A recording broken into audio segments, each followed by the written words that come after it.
The state of the planet is broken. Dear friends, humanity is waging war on nature. This is suicidal. Nature always strikes back, and it is already doing so with growing force and fury. It is time to flick the green switch. We have a chance not simply to reset the world economy, but to transform it. Well, that was the UN Secretary General Antonio Guterres today, urging world leaders to make the fight against global warming a priority in 2021. The data from 2020 is already alarming. Two major UN reports published today say this year is on track to be one of the hottest ever recorded. And they say human-caused greenhouse gases are to blame. Now, there is some progress.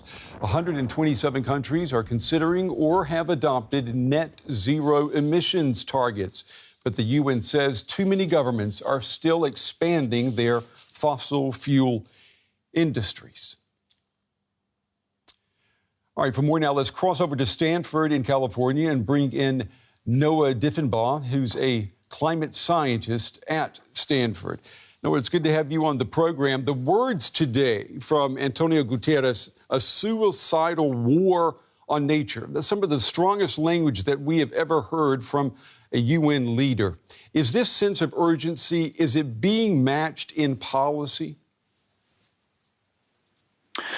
Well, the core of the climate challenge is really that, the climate change is a side effect of energy consumption, fossil fuel energy consumption. And, that energy consumption is really critical for human well-being. And the reality is we don't supply as much energy as we need to globally right now. So the real challenge is how to ensure that all people on Earth have access to the energy that's necessary for well-being while simultaneously stabilizing the climate system. And in order to stabilize the climate system, we will have to reach net zero emissions. That's just the fundamental physics of planet Earth.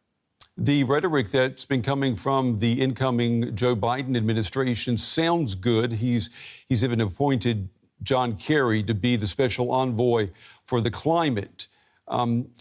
Isn't the U.S., though, too far behind here to play catch-up?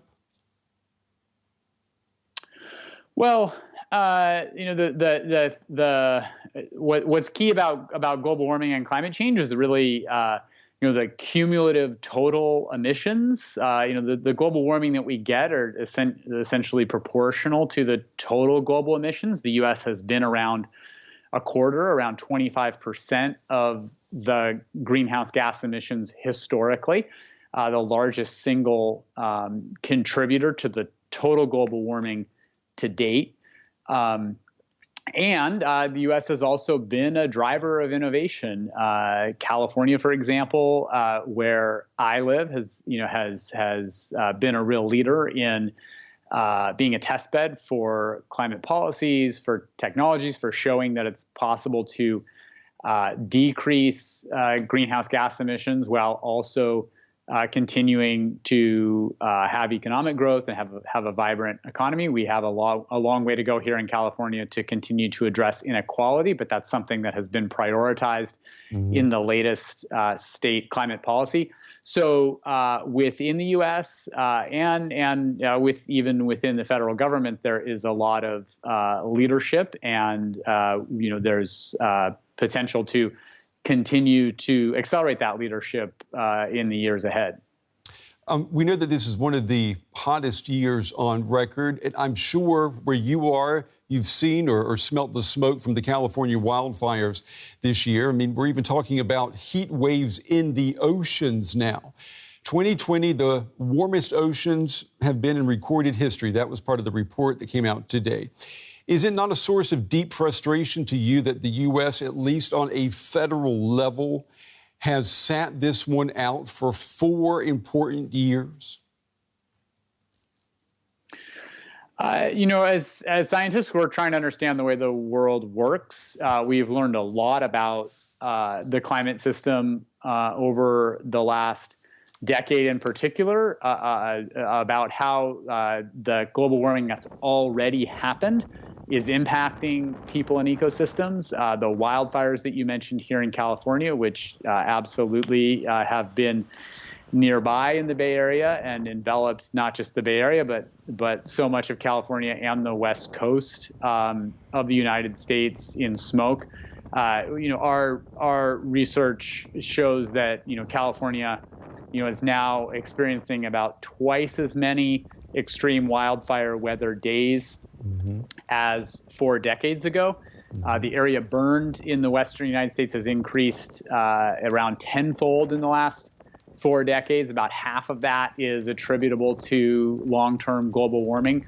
So we have a much clearer understanding of the impacts of climate change here and now compared with a decade or two ago. We also have clear understanding that those impacts will accelerate as global warming continues.